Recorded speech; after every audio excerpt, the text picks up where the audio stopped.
সমস্ত প্রশংসা আকাশ জমিনের সৃষ্টিকর্তা মহান আল্লাহর জন্য, যিনি জীবন মরণের একমাত্র মালিক। তিনি সৎকর্মশীলদেরকে পুরস্কৃত করার জন্য এবং সীমালঙ্ঘনকারীদেরকে শাস্তি দেওয়ার জন্যে সমস্ত মাকলুকের মৃত্যু ও পুনরুত্থান অবধারিত করেছেন। দুরুদ ও সালাম বর্ষিত হোক প্রিয় নবী মোহাম্মদ সাল্লাল্লাহু আলাইহি ওয়াসাল্লাম, তার বংশধর ও সৎকর্মশীল সাথীদের উপর। মহান সৃষ্টিকর্তা আল্লাহর ইচ্ছায় আমরা এ পৃথিবীতে আগমন করেছি।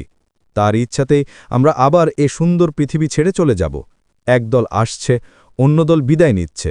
মানবজাতির এ আগমন প্রস্থানকে সমুদ্রের ঢেউয়ের সাথে তুলনা করা চলে। এক ঝাঁক ঢেউ সমুদ্র সৈকতে এসে শেষ হয়, তার পিচ ধরেই আরেক ঝাঁক ঢেউ আগমন করে এবং তীরে এসে শেষ হয়। এমনি চলমান নদীর সাথে মানুষের চলার গতির যথেষ্ট মিল রয়েছে। নদীর তীরে দাঁড়িয়ে আপনি এখন যে পানি অবলোকন করছেন, সেটি একটু আগে বয়ে যাওয়া পানি নয়, অথচ নদী সেটি। এমনিভাবে বর্তমান পৃথিবীতে আপনি যাদের সাথে বাস করছেন, তাদের কেউ ৫০০ বছর পূর্বের মানুষ নয়। তারা এই পৃথিবীতে আপনার মতোই বসবাস করেছিল। তারা চলে যাওয়ার পর আপনি এখন তাদের স্থান দখল করে বসে আছেন। আপনিও চলে যাবেন, আপনার স্থানে অন্যরা আসবে। মানবজাতির এ চলার গতি একদিন থেমে যাবে। সেদিন পৃথিবীতে বসবাসরত সকল মানুষ একসাথে নিঃশেষ হয়ে যাবে। শুধু তাই নয়, সমস্ত পৃথিবী ধ্বংস হয়ে যাবে। রাতের তারকাগুলোর আলো নিভে যাবে, সাগরের ঢেউ থেমে যাবে, নদ নদীর পানি শুকিয়ে যাবে। এখানেই শেষ নয়, বরং এটি মানবজাতির এক স্থান থেকে অন্য স্থানে গমন মাত্র। অচিরেই এমন একদিন আসবে যেদিন আমরা সবাই নতুন এক জগতে ফিরে যাব। সেখানে আমাদের সকল কাজের হিসাব নেওয়া হবে। আল্লাহ তাআলা বলেন, ওয়াত্তাকু ইয়াওমান তুরজাউনা ফীহি ইলাল্লাহি সুম্মা তুওয়াফা কুল্লু নাফসিম মা কাসাবাত ওয়া হুম লা ইউযলামুন। আর তোমরা সেই দিনকে ভয় করো যেদিন তোমাদেরকে আল্লাহর দরবারে উপস্থিত করা হবে।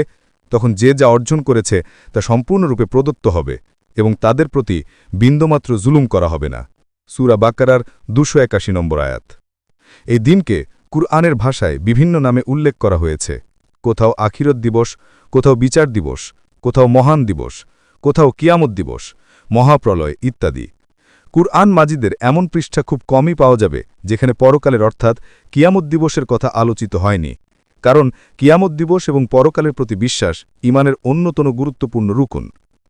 কিয়ামত দিবসের প্রতি এবং আখিরাতের শাস্তি কিংবা নেয়ামতের উপর বিশ্বাসী মানুষকে সকল প্রকার কল্যাণের পথে নিয়ে যায় এবং সকল অন্যায় পথ হতে বিরত রাখে। এজন্যই পবিত্র কুরআনে বারবার কিয়ামত দিবসের কথা আলোচনা করা হয়েছে। মানুষের চরিত্র সংশোধনের জন্যে এবং তাদেরকে সঠিক পথে পরিচালনার জন্যে পরকালের প্রতি ঈমানের যে প্রভাব রয়েছে, তা মানবরচিত কোনো বিধানেই খুঁজে পাওয়া যাবে না। এজন্যই যে ব্যক্তি আল্লাহ ও পরকালে বিশ্বাস করে এবং যে ব্যক্তি তাতে বিশ্বাস করেন না, তাদের উভয়ের চরিত্রে আকাশ পাতাল পার্থক্য পরিলক্ষিত হয়। কিয়ামতের আলামতের প্রতি ঈমান আনয়ন করা আখিরাতের উপর ঈমানের অবিচ্ছেদ্য অংশ। কুরআন ও সুন্নাহর অনেক স্থানে আল্লাহ তাআলার উপর ঈমান আনার পরেই আখিরাতের প্রতি ঈমান আনয়ন করার কথা বলা হয়েছে এবং কিয়ামতের আলামতগুলো বিশেষ গুরুত্বের সাথে উল্লেখিত হয়েছে। নবী সাল্লাল্লাহু আলাইহি ওয়াসাল্লাম সাহাবীদেরকে কিয়ামতের ছোট বড় সকল আলামত মুখস্থ করিয়েছেন। সাহাবীরা তা শিখেছেন এবং তার প্রতি বিশেষ গুরুত্ব দিয়েছেন। ইসলামের সূচনা লগ্ন থেকেই আলেমগণ এ বিষয়ে অনেক কিতাব রচনা করেছেন। অথচ বাংলা ভাষায় কিয়ামতের আলামত বিষয়ে কোনো নির্ভরযোগ্য কিতাব আছে বলে আমার জানা নেই। তাই সত্য ও দলিল ভিত্তিক জ্ঞান মানুষের কাছে পৌঁছানো আজ খুব প্রয়োজন।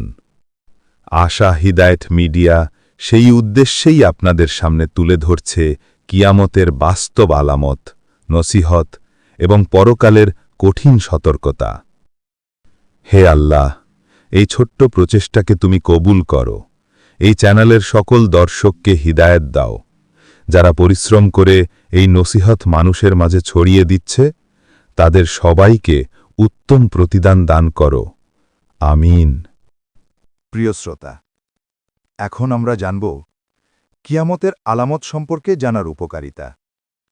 একজন মুসলিমের উপর যে সমস্ত বিষয়ের প্রতি ঈমান আনয়ন করা ওয়াজিব, তার মধ্যে আখিরাত তথা শেষ দিবসের প্রতি এবং সেখানকার নেয়ামত ও আজাবের প্রতি বিশ্বাস স্থাপন করা ঈমানের অন্যতম গুরুত্বপূর্ণ রুকন। মানুষ পার্থিব জগৎ এবং তার ভোগবিলাসের মাঝে ডুবে থেকে কিয়ামত, পরকাল এবং তথাকার শাস্তি ও নেয়ামতের কথা ভুলে যেতে পারে। ফলে আখিরাতের মঙ্গলের জন্য আমল করাও ছেড়ে দিতে পারে।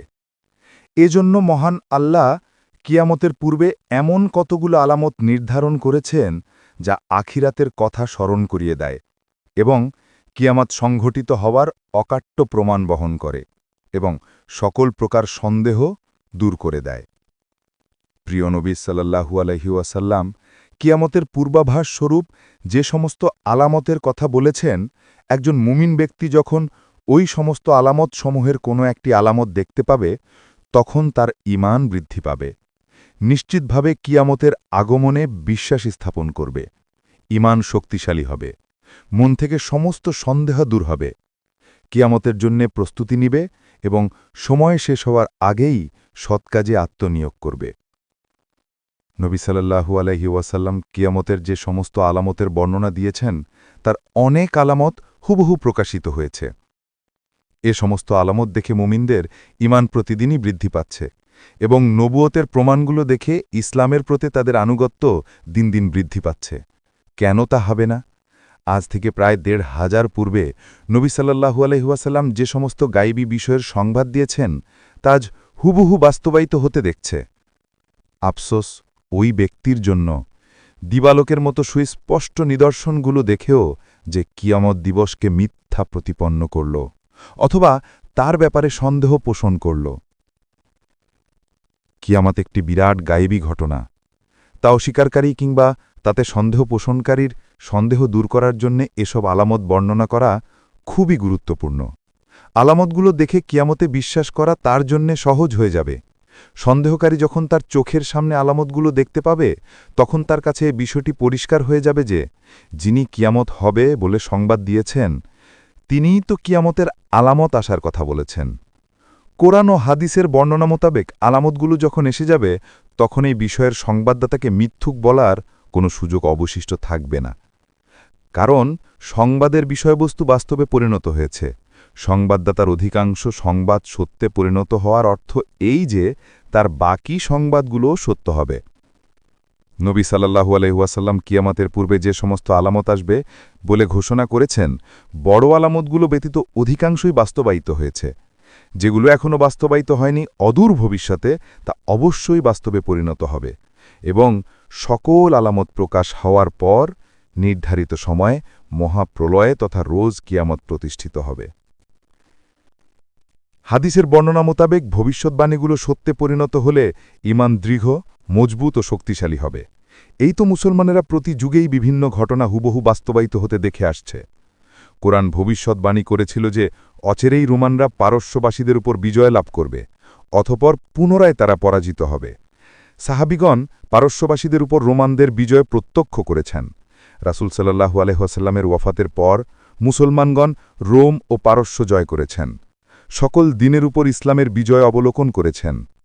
এমনিভাবে আরও অনেক ঘটনা সত্যে পরিণত হচ্ছে এবং মুমিনদের ঈমান দিন দিন বৃদ্ধি পাচ্ছে।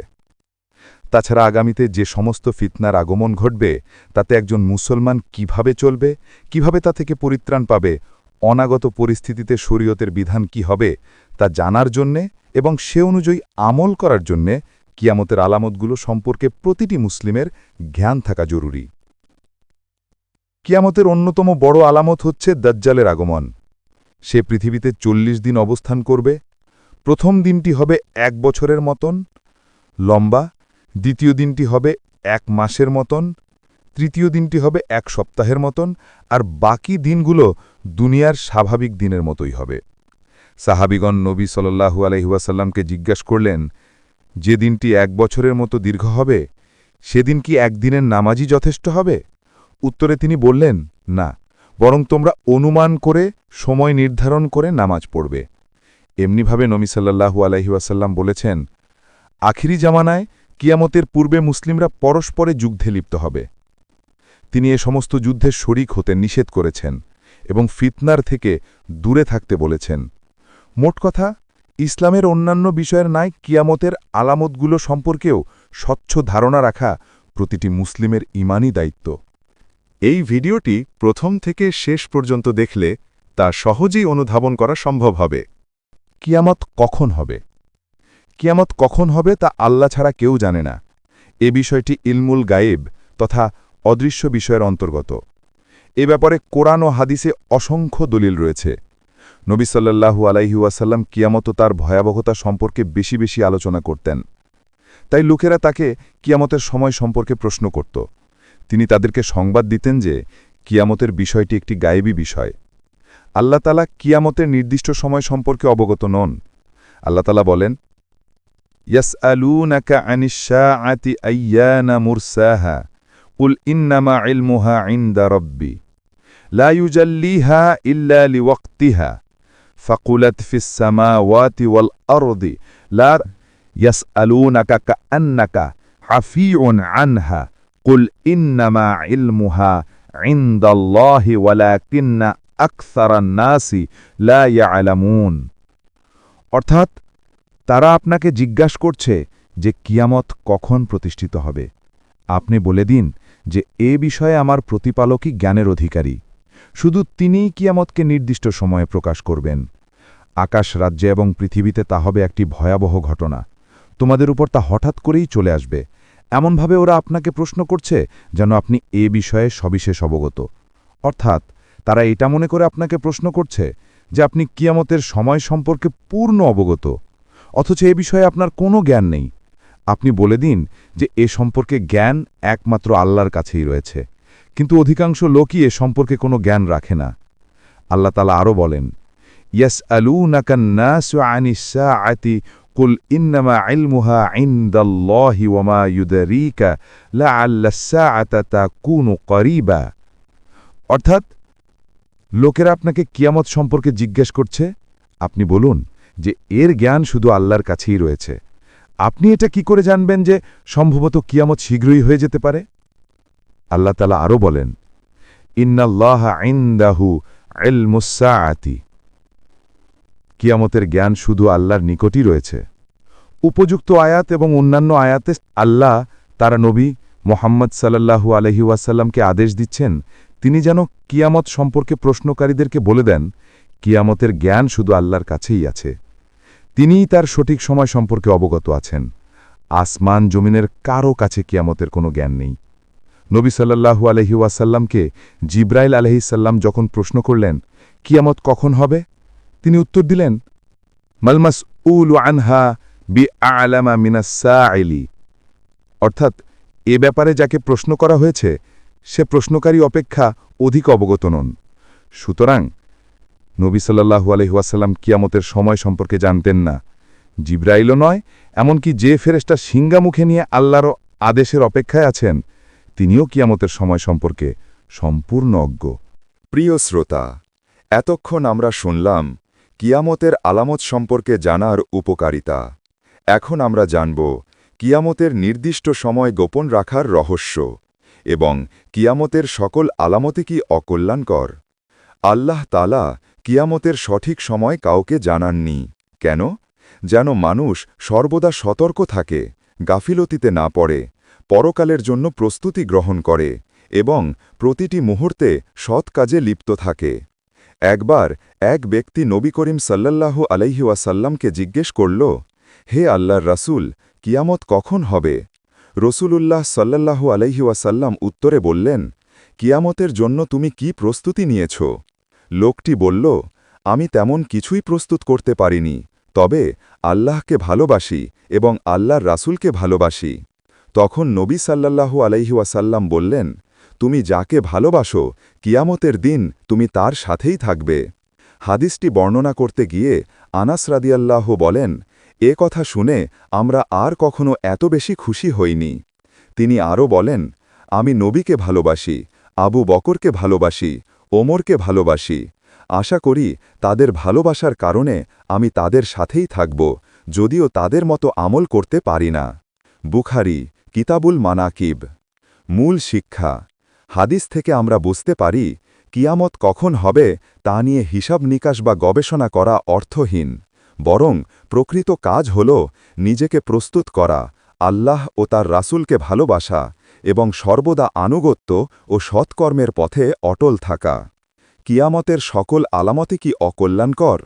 কোনো বিষয় কিয়ামতের আলামত হওয়ার অর্থ এই নয় যে তা উম্মাতের জন্য অকল্যাণ বয়ে আনবে, বরং কিয়ামতের আলামত বিভিন্ন ধরনের হবে। কোনোটি হবে নিষিদ্ধ ও অপছন্দনীয়, শুধু তাই নয়, কিছু কিছু আলামত উম্মাতে মোহাম্মাদির জন্য ব্যাপক অকল্যাণ নিয়ে আসবে, যেমন ভণ্ড নবীদের আত্মপ্রকাশ, দাজ্জালের আগমন, ইয়াজুজ মাজুজের বহিঃপ্রকাশ ইত্যাদি আরও অনেক এমন আলামত রয়েছে যা কিয়ামত নিকটবর্তী হওয়ার প্রমাণ বহন করার সাথে সাথে মুসলিম জাতির জন্যে খুবই ক্ষতিকর হবে। অপরপক্ষে কিয়ামতের আরও অনেক আলামত আছে যাতে আমাদের জন্যে প্রচুর কল্যাণ রয়েছে, যেমন আমাদের জন্যে হেদায়াত, তাওহিদ ও কল্যাণের বাণী নিয়ে নবী সাল্লাল্লাহু আলাইহি ওয়াসাল্লামের আগমন, কিয়ামতের পূর্বে ইমাম মাহদির আত্মপ্রকাশ, ঈসা ইবনে মারিয়ামের আগমন ইত্যাদি আলামত প্রকাশের ভিতরে মুসলিম জাতির জন্যে অসংখ্য নেয়ামত রয়েছে। এ সমস্ত আলামত শুধু কিয়ামত নিকটবর্তী হওয়ার প্রমাণ বহন করবে, অন্য কিছু নয়। প্রিয় শ্রোতা, এখন আমরা আলোচনা করব কিয়ামতের কিছু ছোট আলামত সম্পর্কে। আশা করি এই আলোচনায় যদি কোনো ভুলভ্রান্তি থাকে তাহলে আপনি ধৈর্য ধরে আমাদের ভুলগুলো ধরিয়ে দেবেন এবং সহৃদয়ভাবে ক্ষমা করবেন। আপনার মতামত আমাদের জন্য অতি মূল্যবান। আপনি চাইলে আমাদের চ্যানেলটি লাইক, কমেন্ট এবং সাবস্ক্রাইব করে আমাদের সহায়তা করতে পারেন, যাতে আমরা আরও মানসম্মত ও প্রয়োজনীয় ইসলামিক বিষয় নিয়ে আলোচনা করতে পারি। এবার চলুন শুরু করি কিয়ামতের কিছু ছোট আলামত নিয়ে আলোচনা, যা ইতিমধ্যেই প্রমাণিত হয়েছে এবং কিছু ভবিষ্যতে প্রমাণিত হবে ইনশাআল্লাহ। নবী সাল্লাল্লাহু আলাইহি ওয়াসাল্লামের আগমন ও মৃত্যুবরণ। কিয়ামতের সর্বপ্রথম আলামত হচ্ছে নবী সাল্লাল্লাহু আলাইহি ওয়াসাল্লাম এর আগমন, কেননা তিনি হলেন সর্বশেষ নবী। তারপর কিয়ামত পর্যন্ত আর কোনো নবীর আগমন হবে না। নবী সাল্লাল্লাহু আলাইহি ওয়াসাল্লাম এর দুনিয়াতে আগমনের অর্থ হল দুনিয়ার বয়স শেষ হয়ে আসছে, কিয়ামত অতি নিকটবর্তী হয়ে গেছে। তিনি বলেন, বুইস্তু আন্না ওয়াসাতু কা হাতাইনি কলা ওয়া দাম্মাস সাব্বাবাতা ওয়াল উস্তা। আমি এবং কিয়ামত একসাথে প্রেরিত হয়েছি। একথা বলে নবী সাল্লাল্লাহু আলাইহি ওয়াসাল্লাম হাতের শাহাদাত আঙুল এবং মধ্যমা আঙুলকে একত্রিত করে দেখালেন। এখানে ১ নম্বরের টিকা হচ্ছে মুসলিম অধ্যায় কিয়ামতের আলামত। চন্দ্র দ্বিখণ্ডিত হওয়া। আল্লাহ তাআলা বলেন, ইকতারাবাতি সাআতু ওয়ানশাক্কাল কামার। কিয়ামত নিকটবর্তী হয়ে গেছে এবং চন্দ্র দ্বিখণ্ডিত হয়েছে। সূরা কামারের ১ নম্বর আয়াত থেকে এই ইনফরমেশনটা নেওয়া হয়েছে। হাফেজ ইবনে রাজাব বলেন, আল্লাহ তাআলা চন্দ্র দ্বিখণ্ডিত হওয়াকে কিয়ামত নিকটবর্তী হওয়ার অন্যতম আলামত হিসেবে নির্ধারণ করেছেন। এখানে ১ নম্বরের টিকা হচ্ছে আল হুকুম উল জাদিরা বিল জিজারা। আলেমদের সর্বসম্মত অভিমত হল রসুল সাল্লাল্লাহু আলাইহি ওয়াসাল্লামের জামানায় চন্দ্র দ্বিখণ্ডিত হওয়ার ঘটনা সংঘটিত হয়ে গেছে। এ ব্যাপারে একাধিক সহিহ হাদিস বর্ণিত হয়েছে। আনাস রাদিয়াল্লাহু আনহু বলেন, মক্কাবাসীরা যখন নবী সাল্লাল্লাহু আলাইহি ওয়াসাল্লামের কাছে নবুয়তের প্রমাণ চাইল, তখন তিনি চন্দ্রকে দ্বিখণ্ডিত করে দেখালেন। এখানে ২ নম্বরের টিকা হচ্ছে মুসলিম অধ্যায় সিফাতুল মুনাফিকিন। বাইতুল মাকদিস ফিলিস্তিন বিজয়। নবী সাল্লাল্লাহু আলাইহি ওয়াসাল্লাম বলেন, কিয়ামতের পূর্বে ৬টি বস্তু গণনা করো, তার মধ্যে বাইতুল মাকদিস বিজয় অন্যতম। এখানে ১ নম্বরের টিকা হচ্ছে বুখারী অধ্যায় কিতাবুল জিজিয়া। উমার ইবনুল খাত্তাব রদিয়াল্লাহু আনহু-এর শাসনামলে হিজরি ১৬ সালে বাইতুল মাকদিস বিজয়ের মাধ্যমে নবী সাল্লাল্লাহু আলাইহি ওয়াসাল্লামের ভবিষ্যদ্বাণী বাস্তবায়িত হয়েছে। ধনসম্পদ বৃদ্ধি হওয়া। কিয়ামতের অন্যতম আলামত হচ্ছে মানুষের ধনসম্পদ বৃদ্ধি পাবে। ফকির মিসকিন খুঁজে পাওয়া যাবে না।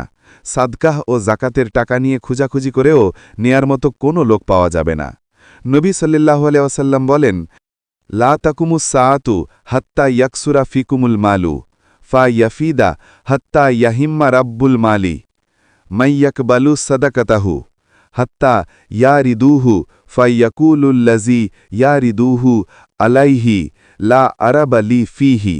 ততক্ষণ পর্যন্ত কিয়ামত প্রতিষ্ঠিত হবে না যতক্ষণ না মানুষের ধনসম্পদ বৃদ্ধি পাবে। মানুষ জাকাতের মাল নিয়ে সংকটে পড়বে। জাকাতের মাল মানুষের কাছে পেশ করা হলে সে বলবে, এতে আমার কোনো প্রয়োজন নেই। কিয়ামতের এই আলামতটি একাধিক সময় প্রকাশিত হবে। ওমর ইবনে আব্দুল আজিজের শাসনামলে তা প্রকাশিত হয়েছিল। ইয়াকুব ইবনে সুফিয়ান বলেন, ওমর ইবনে আব্দুল আজিজের শাসনামলে লোকেরা প্রচুর সম্পদ নিয়ে আমাদের কাছে আগমন করত। তারা আমাদের বলতো, তোমরা যেখানে প্রয়োজন মনে করো সেখানে এগুলো বিতরণ করে দাও। গ্রহণ করার মতো লোক না পাওয়ার জন্য তাদের কাছ থেকে কেউ মাল গ্রহণ করতে রাজি হতো না। পরিশেষে মাল ফেরত নিতে বাধ্য হতো। মোট কথা তার শাসনামলে জাকাত নেয়ার মতো লোক ছিল না।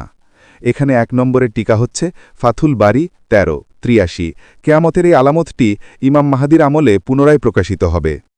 কিয়ামতের পূর্বে অনেক ফিতনার আবির্ভাব হবে। ফিতনা শব্দটি বিপদাপদ, বিশৃঙ্খলা, পরীক্ষা করা ইত্যাদি বিভিন্ন অর্থে ব্যবহার হয়ে থাকে। অতঃপর শব্দটি প্রত্যেক অপছন্দনীয় বস্তু ও বিষয়ের ক্ষেত্রে ব্যবহার করা হয়েছে। নবী সাল্লাল্লাহু আলাইহি ওয়াসাল্লাম বলেছেন, এই উম্মতের প্রথম যুগের মুমিনদেরকে ফিতনা থেকে হেফাজতে রাখা হয়েছে। আখেরি জামানায় এই উম্মতকে বিভিন্ন ধরনের ফিতনায় ও বিপদে ফেলে পরীক্ষা করা হবে। প্রবৃত্তির অনুসরণ, ফিরকাবন্দি এবং দলাদলির কারণে ফিতনার সূচনা হবে। এতে সত্য মিথ্যার মাঝে পার্থক্য করা কঠিন হয়ে যাবে এবং ঈমান নিয়ে বেঁচে থাকা কষ্টকর হবে। একে অপরের উপর তলোয়ার উঠাবে। ব্যাপক রক্তপাত ও প্রাণহানি ঘটবে। নবী সাল্লাল্লাহু আলাইহি ওয়াসাল্লাম সকল ফিতনা সম্পর্কে উম্মতকে সাবধান করেছেন এবং তা থেকে বাঁচার উপায়ও বলে দিয়েছেন। আমর বিন আখতাব রাদিয়াল্লাহু আনহু বলেন, একদা নবী সাল্লাল্লাহু আলাইহি ওয়াসাল্লাম আমাদেরকে নিয়ে ফজর নামাজ পড়লেন। অতপর মিম্বারে উঠে জোহর নামাজ পর্যন্ত ভাষণ দিলেন। জোহর নামাজ আদায় করে পুনরায় ভাষণ শুরু করে আসর নামাজ পর্যন্ত ভাষণ দান করলেন। অতপর আসর নামাজ শেষে ভাষণ শুরু করে সূর্যাস্ত পর্যন্ত ভাষণ দিলেন। এই দীর্ঘ ভাষণে তিনি কিয়ামতের পূর্ব পর্যন্ত যা হবে সবই বলে দিয়েছেন। আমাদের মধ্যে যারা সবচেয়ে জ্ঞানী তারাই এগুলো মুখস্থ রেখেছেন। ফিতনাগুলো একটি অপরের চেয়ে ভয়াবহ হবে, এমনকি ফিতনায় পড়ে মানুষ দিন থেকে বের হয়ে যাবে। নবী সাল্লাল্লাহু আলাইহি ওয়াসাল্লাম বলেন, ইন্না বাইনা ইয়াদাই সাআতি ফিতানান কাআন্নাহা কিতাউল লাইলিল মুজলিমি ইউসবিহুর রাজুলু ফিহা মুমিনান ওয়া ইউমসি কাফিরান ওয়া ইয়াবিউ ফিহা আকওয়ামুন খালাকাহুম বিআরাদিন মিনাদ দুনিয়া। নিশ্চয়ই কিয়ামতের পূর্বে অন্ধকার রাত্রির মতো ঘন কালো অনেক ফিতনার আবির্ভাব হবে। সকালে একজন লোক মুমিন অবস্থায় ঘুম থেকে জাগ্রত হবে, বিকালে সে কাফিরে পরিণত হবে। বহু সংখ্যক লোক ফিতনায় পড়ে দুনিয়ার সামান্য স্বার্থের বিনিময়ে তাদের চরিত্র ও আদর্শ বিক্রি করে দিবে। অপর বর্ণনায় এসেছে, তোমাদের একজন দুনিয়ার সামান্য সম্পদের বিনিময়ে তার দিন বিক্রি করে দিবে। ফিতনার কতিপয় দৃষ্টান্ত। ক উসমান রাদিয়াল্লাহু আনহুর হত্যাকাণ্ড। নবী সাল্লাল্লাহু আলাইহি ওয়াসাল্লাম যে সমস্ত ফিতনার সংবাদ দিয়েছেন তার মধ্যে উসমান রাদিয়াল্লাহু আনহুর হত্যাকাণ্ড একটি অন্যতম ভয়াবহ ফিতনা। এখান থেকেই মুসলিম উম্মার ঐক্যে ফাটল সৃষ্টি হয়। এক দল অপর দলের বিরুদ্ধে অস্ত্র ধারণ করে। প্রচুর রক্তপাত ঘটানো হয় এবং উভয় পক্ষের অনেক লোক নিহত হয়। হুজাইফা রাদিয়াল্লাহু আনহুর হাদিসে বর্ণিত হয়েছে, তিনি একদা উমার বিন খাত্তাব রাদিয়াল্লাহু আনহুর কাছে বসা ছিলেন। উমার রাদিয়াল্লাহু আনহু বললেন, তোমাদের মধ্যে কে নবী সাল্লাল্লাহু আলাইহি ওয়াসাল্লাম হতে বর্ণিত ফিতনার হাদিস মুখস্থ রেখেছে? হুজাইফা রাদিয়াল্লাহু বললেন, মানুষ ধন সম্পদ, স্ত্রী পরিবার ও সন্তান সন্ততি নিয়ে ফিতনায় পড়ে। যে গুনাহের কাজে লিপ্ত হবে, নামাজ, সাদকা, সৎ কাজের আদেশ ও অসৎ কাজের নিষেধ এবং অন্যান্য সৎ কাজ তা মিটিয়ে দিবে। উমার রাদিয়াল্লাহু আনহু বললেন, আমি আপনাকে এ বিষয়ে জিজ্ঞেস করছি না, আপনাকে সেই ফিতনা সম্পর্কে জিজ্ঞেস করছি যা সাগরের ঢেউয়ের মতো আসতে থাকবে। হুজাইফা রাদিয়াল্লাহু বললেন, হে আমিরুল মুমিনিন, এ ফিতনায় আপনি পতিত হবেন না, কারণ আপনার মাঝে এবং ফিতনার মাঝে একটি বন্ধ দরজা রয়েছে। উমার রাদিয়াল্লাহু জিজ্ঞেস করলেন, সেই দরজাটি খুলে দেয়া হবে নাকি বল প্রয়োগ করে ভেঙে ফেলা হবে? হুজাইফা রাদিয়াল্লাহু বললেন, বরং তা ভেঙে ফেলা হবে। উমার রাদিয়াল্লাহু বললেন, তাই যদি হয় তাহলে কোনো দিন তা বন্ধ করা সম্ভব হবে না। হুজাইফা রাদিয়াল্লাহু বলেন, আমি বললাম, হ্যাঁ তাই। সাহাবিগণ বলেন, আমরা হুজাইফাকে জিজ্ঞেস করলাম, উমার রাদিয়াল্লাহু কি জানতেন সেই বন্ধ দরজা কোনটি? তিনি বললেন, দিনের পর রাত্রির আগমন যেমন নিশ্চিত, তেমনি নিশ্চিতভাবেই তিনি তা জানতেন।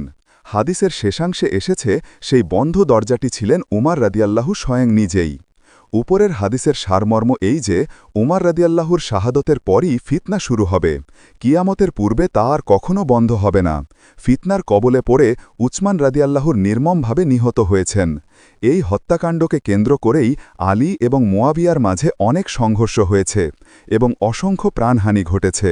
খ উষ্ট্রের যুদ্ধ। উসমান বিন আফফান শহীদ হওয়ার পর উষ্ট্রের যুদ্ধ সংঘটিত হয়।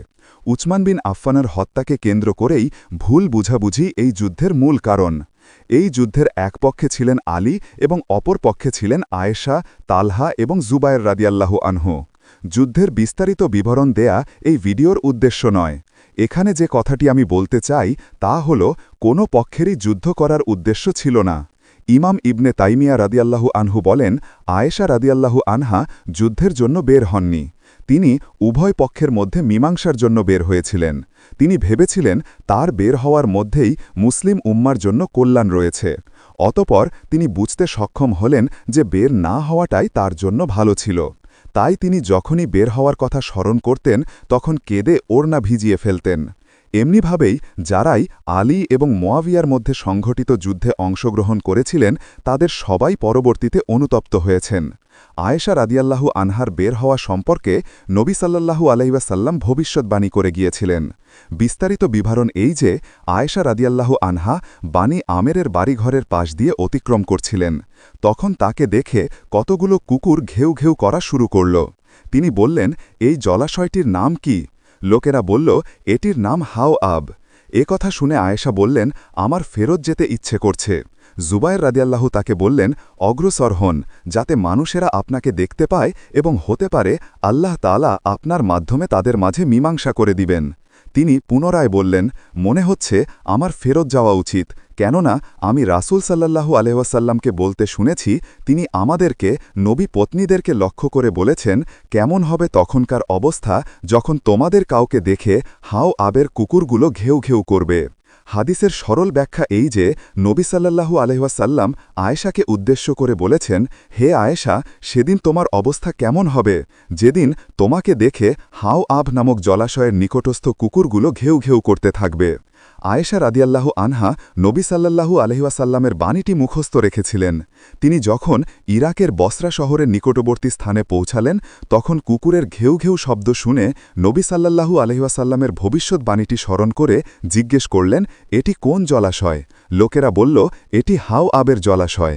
এই কথা শুনে তিনি নিশ্চিতভাবে বুঝতে সক্ষম হলেন যে তিনি ফিতনায় পড়ে গেছেন এবং বারবার ফেরত আসার চেষ্টা করেছিলেন। অবশেষে তিনি নিরাপদে মদিনায় ফেরত আসলেন। তিনি নিজেও যুদ্ধ করেননি এবং কাউকে যুদ্ধের আদেশও দেননি। সিফফিনের ফিতনা।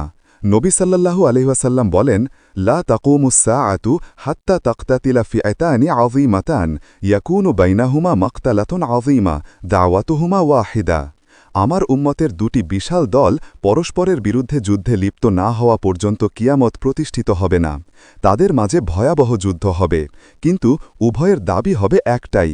এখানে দুটি দল বলতে আলী ও মুয়াবিয়া রাদিয়াল্লাহু আনহুর দলকে বোঝানো হয়েছে। হিজরি ৩৬ সালে ইরাকের ফুরাত নদীর পশ্চিম তীরে অবস্থিত সিফফিন নামক স্থানে এই দল দুটি পরস্পরে যুদ্ধে লিপ্ত হয়। এতে উভয় পক্ষের প্রায় ৭০,০০০ লোক নিহত হয়। আলী ও মুয়াবিয়া রাদিয়াল্লাহু আনহুর মাঝে যে সমস্ত যুদ্ধ হয়েছে তার কোনো একটিও তাদের ইচ্ছায় হয়নি, বরং উভয় দলের মধ্যে কিছু পথভ্রষ্ট, কুপ্রবৃত্তির অনুসারী এবং কুচক্রী লোক ছিল। তারা সর্বদাই মানুষকে যুদ্ধের প্রতি উস্কানি দিতে থাকে। এতে করে বিষয়টি উভয়ের নিয়ন্ত্রণের বাইরে চলে যায়। শাইখুল ইসলাম ইমাম ইবনে তাইমিয়া রহিমাহুল্লাহ বলেন, আলী ও মুয়াবিয়া রাদিয়াল্লাহু আনহুর দলের মধ্যে থেকে যারা যুদ্ধে লিপ্ত হয়েছিল তাদের অধিকাংশই আলী বা মুয়াবিয়ার কারও আনুগত্য করত না। আলী বা মুয়াবিয়া কখনোই মুসলমানদের রক্তপাত কামনা করেননি, কিন্তু যা কাম্য ছিল না অনিচ্ছা সত্ত্বেও তা হয়েই গেল। কথায় আছে, ফিতনা যখন শুরু হয়ে যায় জ্ঞানীরাও তার আগুন নিভাতে অক্ষম হয়ে যায়। ফিতনার সময় মোমিনের করণীয়। উসমান রাদিয়াল্লাহু আনহুয়ের হত্যা থেকেই উম্মাতে মোহাম্মাদির ভিতরে ফিতনার সূচনা হয়েছে। কিয়ামতের পূর্বে তা আর বন্ধ হবে না।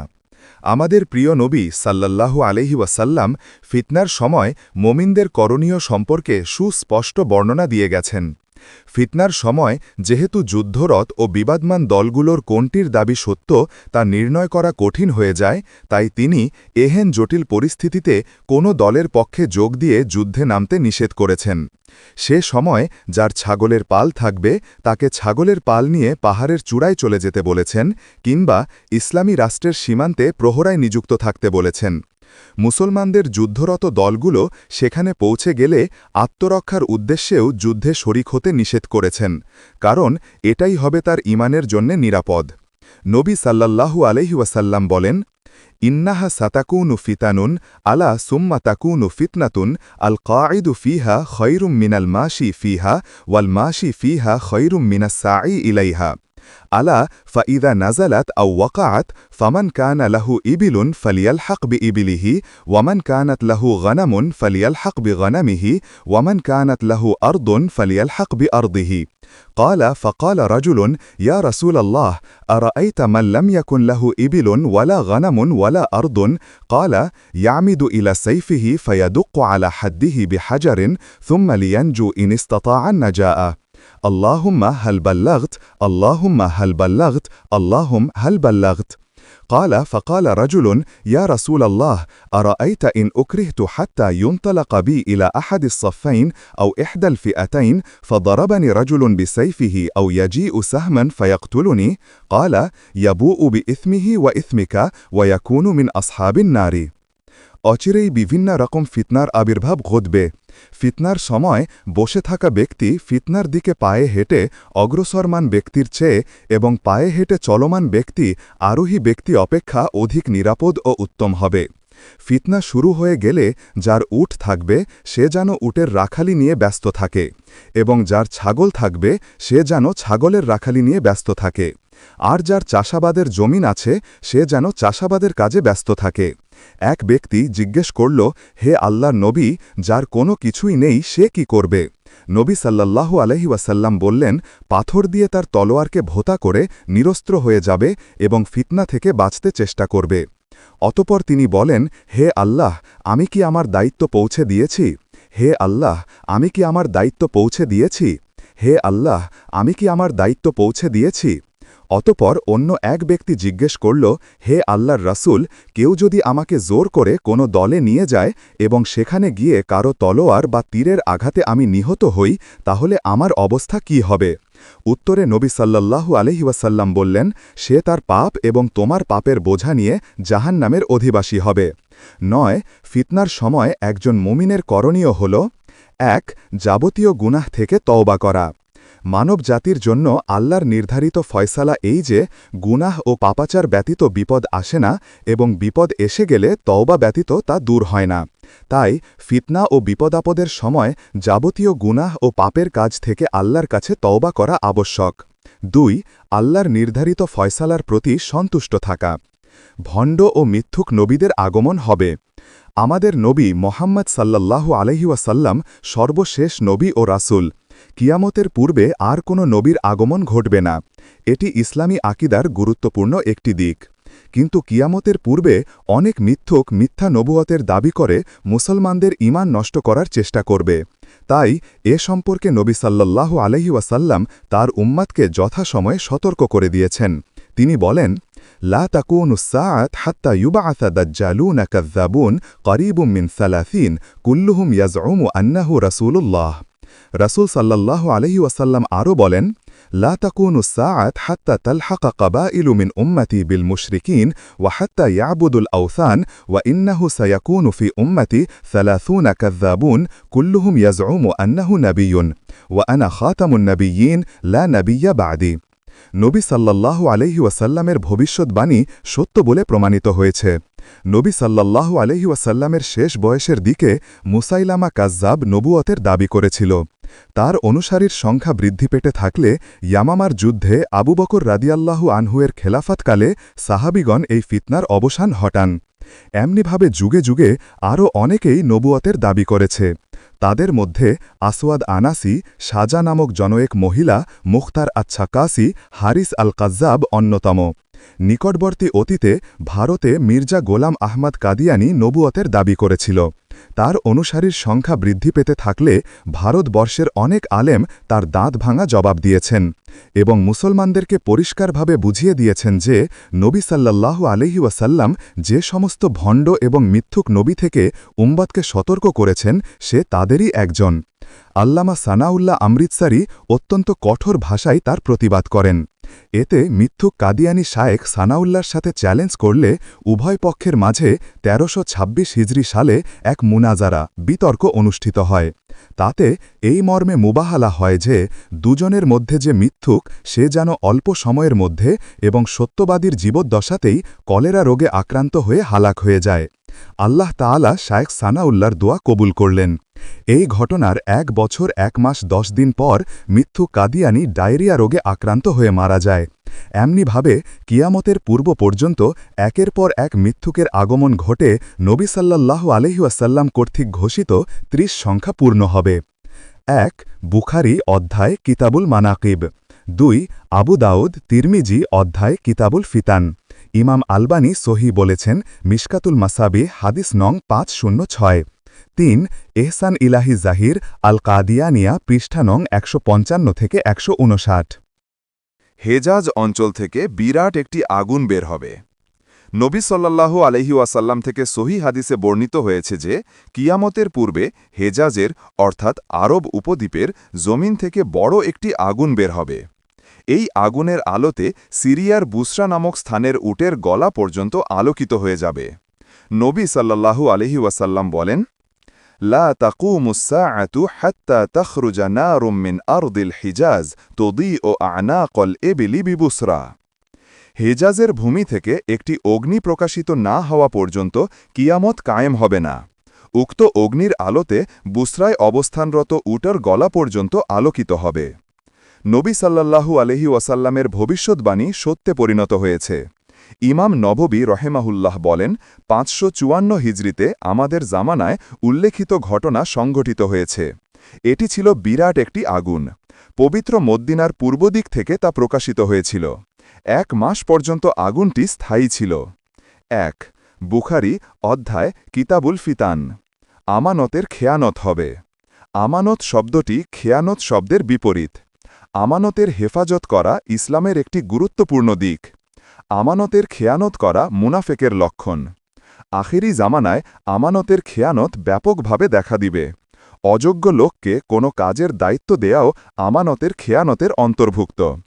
আবু হুরায়রা রাদিয়াল্লাহু আনহু হতে বর্ণিত, নবী সাল্লাল্লাহু আলাইহি ওয়াসাল্লাম কোনো এক মজলিসে আলোচনা করছিলেন। এমন সময় একজন গ্রাম্য লোক এসে নবীজিকে এই বলে প্রশ্ন করল যে কিয়ামত কখন হবে। নবী সাল্লাল্লাহু আলাইহি ওয়াসাল্লাম তার কথা চালিয়ে যেতে থাকলেন। কিছু লোক মন্তব্য করল, নবী সাল্লাল্লাহু আলাইহি ওয়াসাল্লাম লোকটির এই প্রশ্নকে অপছন্দ করেছেন। আবার কিছু লোক বলল, তিনি তার কথা শুনতেই পাননি। নবী সাল্লাল্লাহু আলাইহি ওয়াসাল্লাম আলোচনা শেষে বললেন, প্রশ্নকারী লোকটি কোথায়? সে বলল, এই তো আমি। তখন নবী সাল্লাল্লাহু আলাইহি ওয়াসাল্লাম বললেন, ইযা দুইয়াতিল আমানাতু ফান্তাযিরিস সাআহ। قال كيف إضاعتها يا رسول الله؟ قال إذا أسند الأمر إلى غير أهله فانتظر الساعة। যখন আমানতের খেয়ানত হবে তখন কিয়ামত নিকটবর্তী হয়ে গেছে বলে মনে করবে। লোকটি আবার প্রশ্ন করল, কিভাবে আমানতের খেয়ানত করা হবে? নবীজি বললেন, যখন অযোগ্য লোকদেরকে দায়িত্ব দেয়া হবে তখন কিয়ামতের অপেক্ষা করতে থাকো। আখেরি জামানায় যখন আমানতদারের সংখ্যা কমে যাবে তখন বলা হবে, অমুক গোত্রে একজন আমানতদার লোক আছে।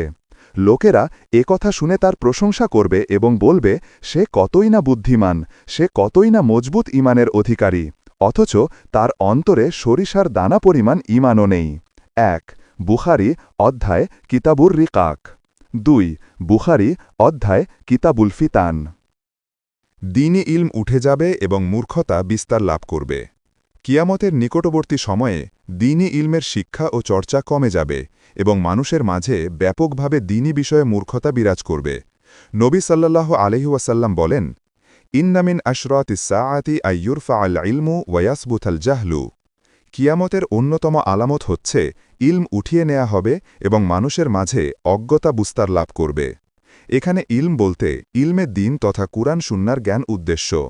তিনি আরও বলেন, إن الله لا يقبض العلم انتزاعا ينتزعه من العباد ولكن يقبض العلم بقبض العلماء حتى إذا لم يبق عالما اتخذ الناس رؤوسا جهالا فسئلوا فأفتوا بغير علم فضلوا وأضلوا আল্লাহ তাআলা মানুষের অন্তর থেকে ইলমকে টেনে বের করে নিবেন না, বরং আলেমদের মৃত্যুর মাধ্যমে ইলম উঠিয়ে নিবেন।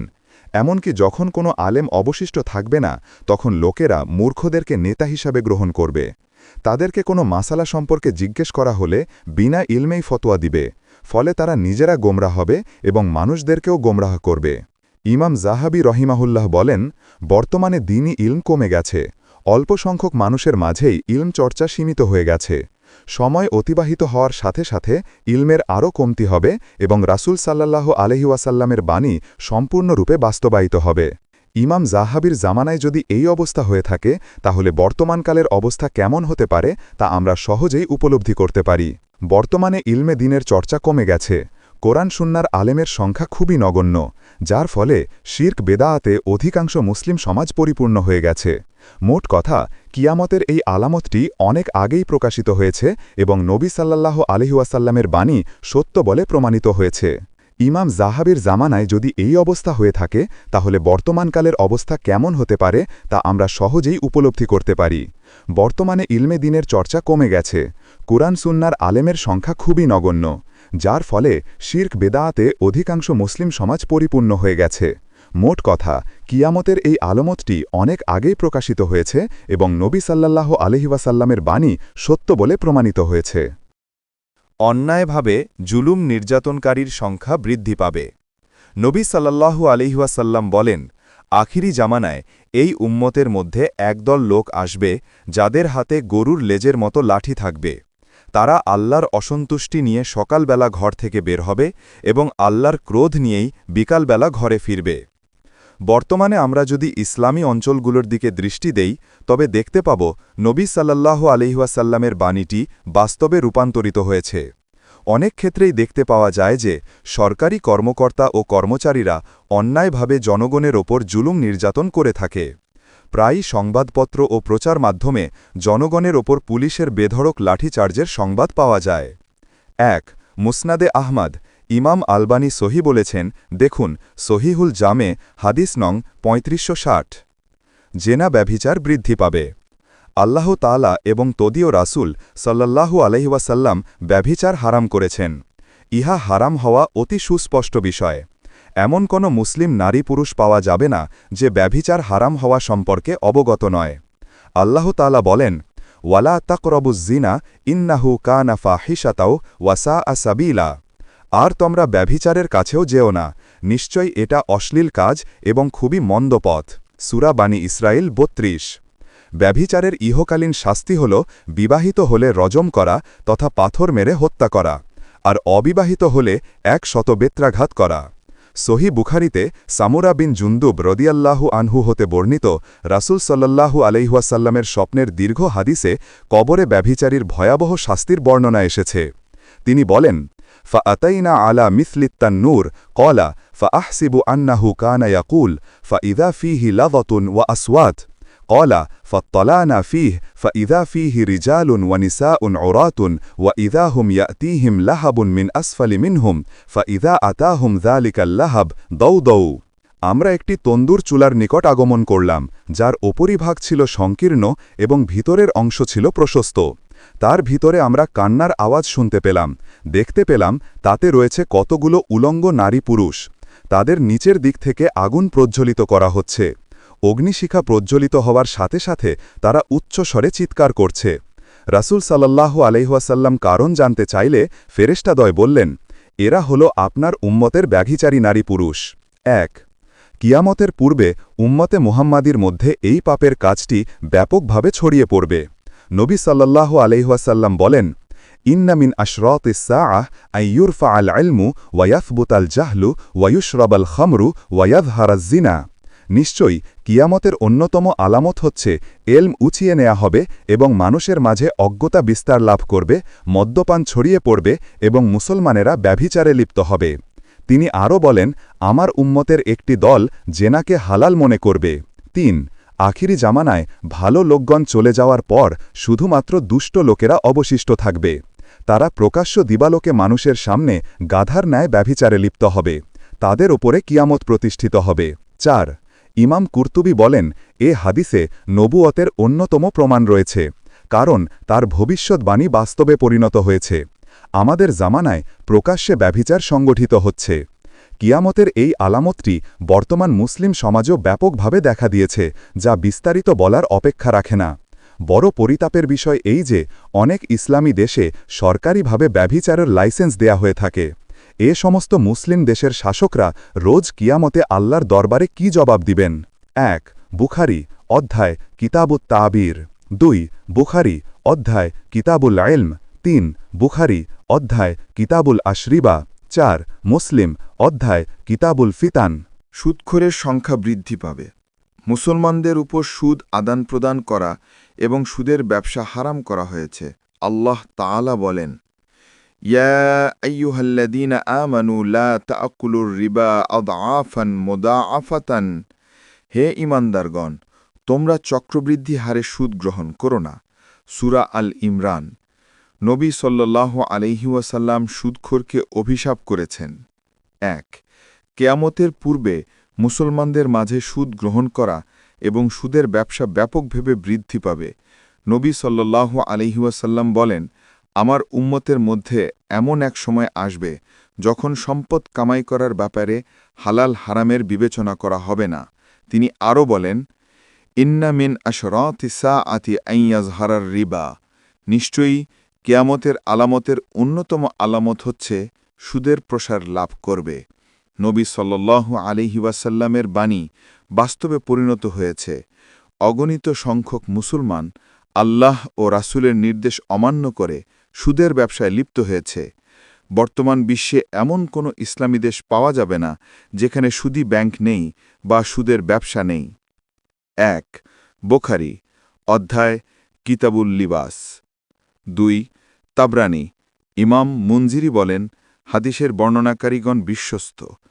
আত-তারগিব ওয়া তারহিব, 3 বুখারী অধ্যায় কিতাবুল বুয়ু। গান বাজনা এবং গায়িকার সংখ্যা বেড়ে যাবে। আখিরি জামানার লোকেরা গান বাজনা হালাল মনে করে ব্যাপকভাবে তাতে আসক্ত হয়ে পড়বে। বর্তমানে ব্যাপক আকারে এই আলামতটি দেখা দিয়েছে। মুসলমানদের ঘরে ঘরে টিভি, ডিশ অ্যান্টিনা, ইন্টারনেট সহ নানা ধরনের প্রযুক্তি ঢুকে পড়েছে। 24 ঘণ্টা এগুলোতে গান বাজনা, উলঙ্গ, অর্ধালঙ্গ নারী পুরুষের ফাহেসা ছবি এবং ফিল্ম প্রদর্শিত হচ্ছে। এগুলো মুসলমানের সন্তানদের ঈমান, আকীদা ও চরিত্র ভেঙে চুরমার করে দিচ্ছে। যারা এ কাজে মত্ত হবে তাদেরকে 3 ধরনের শাস্তি দেওয়া হবে। নবী সাল্লাল্লাহু আলাইহি ওয়াসাল্লাম বলেন, আখেরি জামানায় কোনো কোনো জাতিকে মাটির নিচে দাবিয়ে দেওয়া হবে, কোনো জাতিকে উপরে উঠিয়ে নিক্ষেপ করে ধ্বংস করা হবে, আবার কারো চেহারা পরিবর্তন করে শূকর ও বানরে পরিণত করা হবে। নবী সাল্লাল্লাহু আলাইহি ওয়াসাল্লামকে জিজ্ঞেস করা হল, কখন এরূপ ঠারা হবে? তিনি বলেন, যখন গান বাজনা এবং গায়িকার সংখ্যা বৃদ্ধি পাবে। এই পাপে লিপ্ত হওয়ার কারণে অতীতে কোনো কোনো জাতিকে এভাবে ধ্বংস করা হয়েছে। বর্তমানেও আমরা প্রায়ই ভূমিধসে ব্যাপক ধ্বংসের খবর প্রচার মাধ্যমে শুনতে পাচ্ছি। তবে চেহারা পরিবর্তনের ঘটনা সম্ভবত এখনও ঘটেনি। আমরা মুসলিম হিসেবে বিশ্বাস করি, আমাদের নবী সাল্লাল্লাহু আলাইহি ওয়াসাল্লাম যা বলেছেন তা কিয়ামতের আগে অবশ্যই ঘটবে। দিন ধর্ম ছেড়ে দিয়ে যে সমস্ত মুসলমান গান বাজনা এবং গায়ক গায়িকা নিয়ে ব্যস্ত থাকবে তাদের উপরে চেহারা বিকৃত করার শাস্তি অবশ্যই আসবে। 1 ইবনে মাজা। ইমাম আল আলবানী সহি বলেছেন, সাহিহুল জামেয়া সাগির হাদিস নম্বর 216। মদ্যপান হালাল মনে করবে। ইন্না মিন আশরাতিস সাআতি আইয়ুশরাবাল খামর। নিশ্চয়ই কিয়ামতের আলামতের মধ্য থেকে একটি আলামত হচ্ছে মদ্যপান ছড়িয়ে পড়বে। বুখারী অধ্যায় কিতাবুল ইলম। মুসলমানদের মাঝে মদ্যপান ও মদের ব্যবসা ব্যাপকভাবে প্রচলিত রয়েছে। কেউ বা অন্য নাম দিয়ে, কেউ বা হালাল মনে করে এতে লিপ্ত হচ্ছে। মুসলিম দেশগুলোতে প্রকাশ্যে মদ বিক্রি হচ্ছে মুসলমানদের চরিত্র ও আদর্শ ধ্বংস করার জন্যে সরকারি লাইসেন্স নিয়ে এক শ্রেণীর মুসলমান মদের ব্যবসায় লিপ্ত রয়েছে মোট কথা নবী সাল্লাল্লাহু আলাইহি ওয়াসাল্লামের বাণী নিশ্চিত রূপে বাস্তবায়িত হয়েছে মসজিদ নিয়ে লোকেরা গর্ব করবে নবী সাল্লাল্লাহু আলাইহি ওয়াসাল্লাম বলেন লা তাকুমুস সাআতু হাত্তা ইয়াতাবাহান নাসু ফিল মাসাজিদ যতদিন লোকেরা মসজিদ নিয়ে গর্ব না করবে ততদিন কিয়ামত হবে না ইমাম বুখারী রাহিমাহুল্লাহ আনাস রাদিয়াল্লাহু আনহু হতে বর্ণনা করে বলেন লোকেরা মসজিদ নিয়ে গর্ব করবে কিন্তু এবাদতের মাধ্যমে তা আবাদ করবে না ওমর রাদিয়াল্লাহু আনহু মসজিদকে জাকজমক করতে নিষেধ করেছেন ৩ মোট কথা আল্লাহর এবাদত ও আনুগত্যের মাধ্যমে মসজিদ আবাদ করতে হবে তা বড় করে নির্মাণ করা ও চাকচিক্যময় করার মাধ্যমে নয় ১ মুসনাদে আহমদ ইমাম আলবানী সহিহ বলেছেন সহিহুল জামে' হাদিস নং ৭২৯৮ ২ বুখারী অধ্যায় কিতাবুস সলাত ৩ ফতহুল বারী ১ ৫৩৯ দালান কোঠা নির্মাণে প্রতিযোগিতা করবে সহিহ মুসলিম শরীফে ওমর রাদিয়াল্লাহু আনহু বর্ণিত হয়েছে একবার জিবরিল ফেরেশতা মানুষের আকৃতি ধরে ধবধবে সাদা পোশাক পরিধান করে নবী সাল্লাল্লাহু আলাইহি ওয়াসাল্লামের কাছে এসে ইসলাম ঈমান এবং ইহসান সম্পর্কে প্রশ্ন করলেন তিনি প্রশ্নগুলোর উত্তর দিলেন তারপর জিবরিল আলাইহিসসালাম কিয়ামতের সময় সম্পর্কে জিজ্ঞাসা করলেন উত্তরে তিনি বললেন প্রশ্নকৃত ব্যক্তি প্রশ্নকারী অপেক্ষা এ বিষয়ে অধিক জ্ঞাত নন অর্থাৎ এ ব্যাপারে আমি তোমার চেয়ে বেশি জানি না অতপর জিবরিল ফেরেশতা বললেন তাহলে আমাকে কিয়ামতের কিছু আলামত সম্পর্কে বলে দিন তিনি বললেন যখন তুমি দেখবে দাসী তার মনিবকে প্রসব করছে এবং এক সময়ের বস্ত্রহীন অভাবী এবং উট ছাগলের রাখালরা বড় বড় দালান কোঠা তৈরি করছে তখন তুমি মনে করবে যে কিয়ামত নিকটবর্তী ১ সহিহ মুসলিম অধ্যায় কিতাবুল ঈমান এই হাদিসে বর্ণিত কিয়ামতের আলামতটি অতি সুস্পষ্টভাবে প্রকাশিত হয়েছে এবং রাসূল সাল্লাল্লাহু আলাইহি ওয়াসাল্লামের বাণী বাস্তবে রূপ নিয়েছে এক সময় যে সমস্ত মানুষের কাছে কোনো সম্পদ ছিল না পরনে ভালো পোশাক ছিল না অপরের রাখালি করে জীবন ধারণ করত তাদের কাছে প্রচুর ধন সম্পদ হওয়ার কারণে তারা বহুতল ভবন নির্মাণে প্রতিযোগিতায় লিপ্ত হয়েছে এমনিভাবেই কিয়ামতের পূর্বে মানুষের আসল অবস্থার পরিবর্তন হয়ে যাবে যারা মর্যাদার হকদার নয় তাদেরকে সম্মানজনক পদে অধিষ্ঠিত করা হবে আমানতদারকে বিশ্বাস করা হবে না বরং খেয়ানতকারীকে আমানতদার হিসাবে গ্রহণ করা হবে দাসী তার মনিবকে প্রসব করবে উপরের হাদিসে নবী সাল্লাল্লাহু আলাইহি ওয়াসাল্লাম জিব্রাইল ফেরেশতার প্রশ্নের উত্তরে বলেছেন যখন তুমি দেখবে দাসী তার মনিবকে জন্ম দিচ্ছে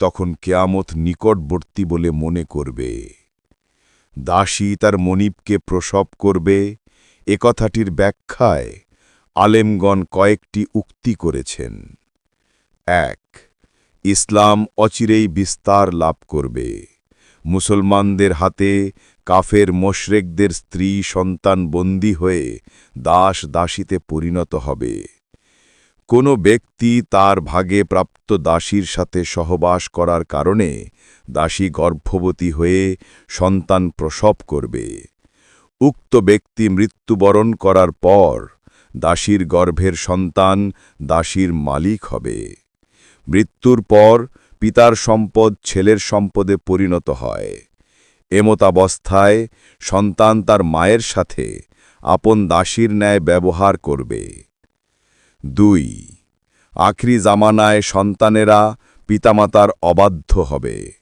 দাসীকে যেমন তার মনিব প্রহার পরে গালি দেয়, কষ্ট দেয়, সন্তানও তার মায়ের সাথে অনুরূপ ব্যবহার করবে।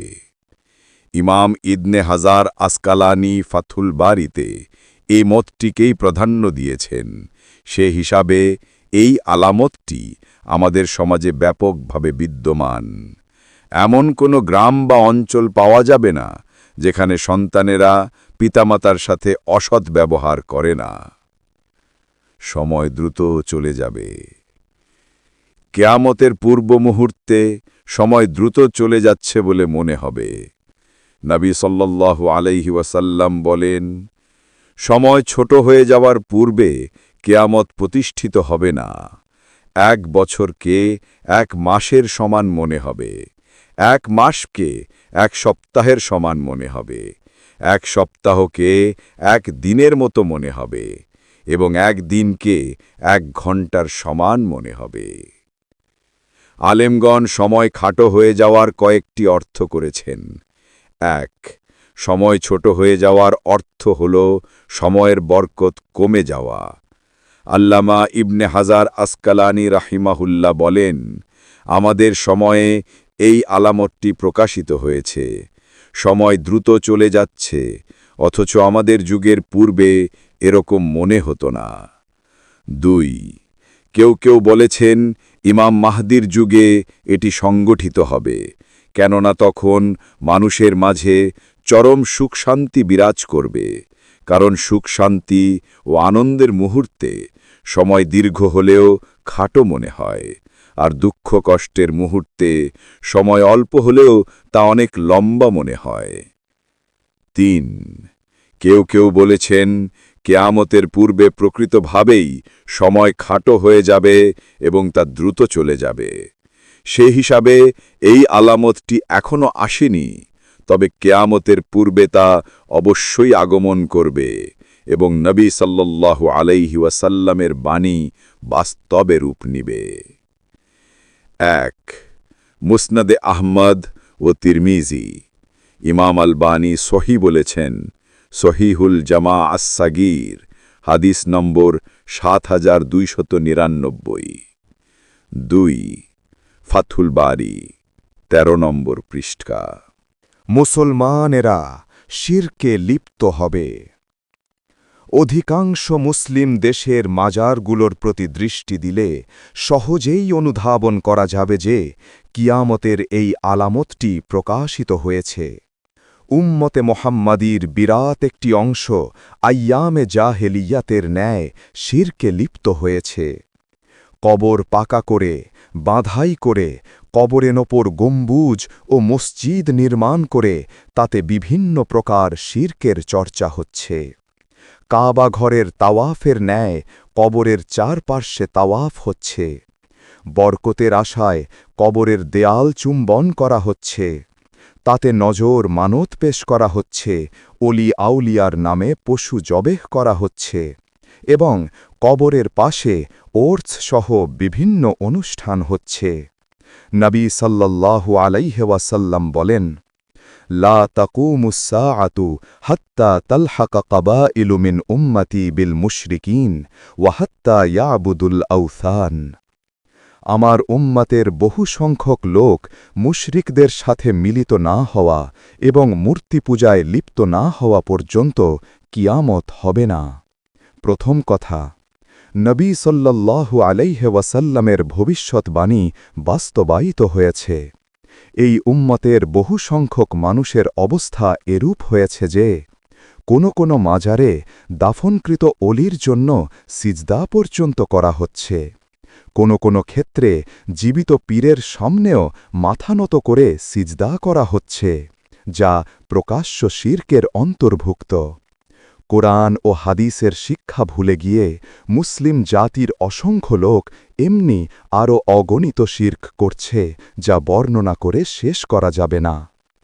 1 তিরমিজি অধ্যায় কিতাবুল ফিতান। ইমাম আলবানী সহিহ বলেছেন, সহিহুল জামে আস-সাগীর, হাদিস নং 729। ঘন ঘন বাজার হবে। আজ থেকে প্রায় ১৫০০ বছর পূর্বে নবী সাল্লাল্লাহু আলাইহি ওয়াসাল্লাম বলেছেন, লা তাকুমুস সাআতু হাত্তা ইয়াতাকারাবাল আসওয়াক। ততক্ষণ পর্যন্ত কিয়ামত হবে না যতক্ষণ না ঘন ঘন বাজার হবে। ১ নবী সাল্লাল্লাহু আলাইহি ওয়াসাল্লামের এই বাণী সত্যে পরিণত হয়েছে।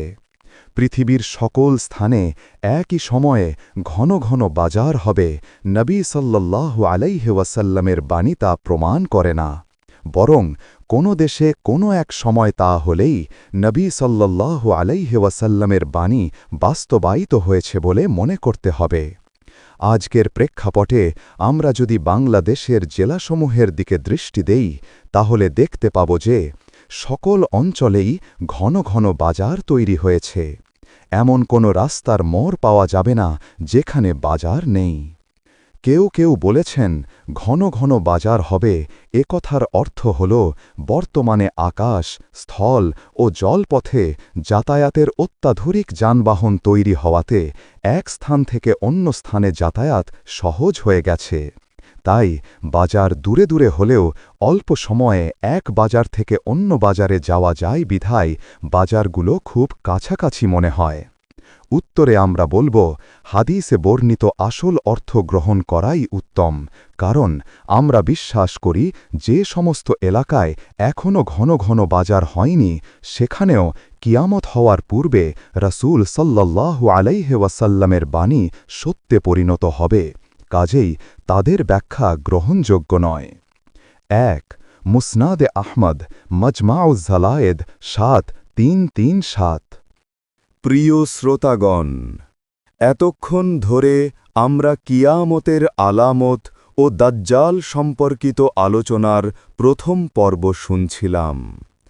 এই পর্বে আমরা বেশ কিছু গুরুত্বপূর্ণ ছোট ছোট আলামত সম্পর্কে জানতে পেরেছি।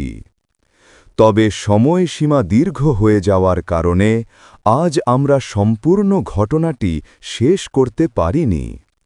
এর জন্য আমি আপনাদের কাছে আন্তরিকভাবে ক্ষমা প্রার্থী। ইনশাআল্লাহ পরবর্তী পর্বে আমরা বাকি আলামতগুলো বিস্তারিতভাবে আপনাদের সামনে উপস্থাপন করব। তাই সঙ্গে থাকুন আশা হেদায়াত মিডিয়ার সাথে। হে আল্লাহ, আমাদেরকে সত্য উপলব্ধির তৌফিক দান করুন। কিয়ামতের আলামত দেখে যেন আমরা আপনার দিকে ফিরে আসতে পারি, হেদায়াতের পথে অটল থাকতে পারি এবং দুনিয়া ও আখেরাতে সফলদের অন্তর্ভুক্ত হতে পারি। আমিন। প্রিয় দর্শক ও শ্রোতাগণ, ভিডিওটি ভালো লাগলে অবশ্যই আমাদের চ্যানেল আশা হেদায়াত মিডিয়াতে সাবস্ক্রাইব করুন, লাইক ও শেয়ার করে ছড়িয়ে দিন যাতে সবাই উপকৃত হতে পারে। আসসালামু আলাইকুম ওয়া রাহমাতুল্লাহ।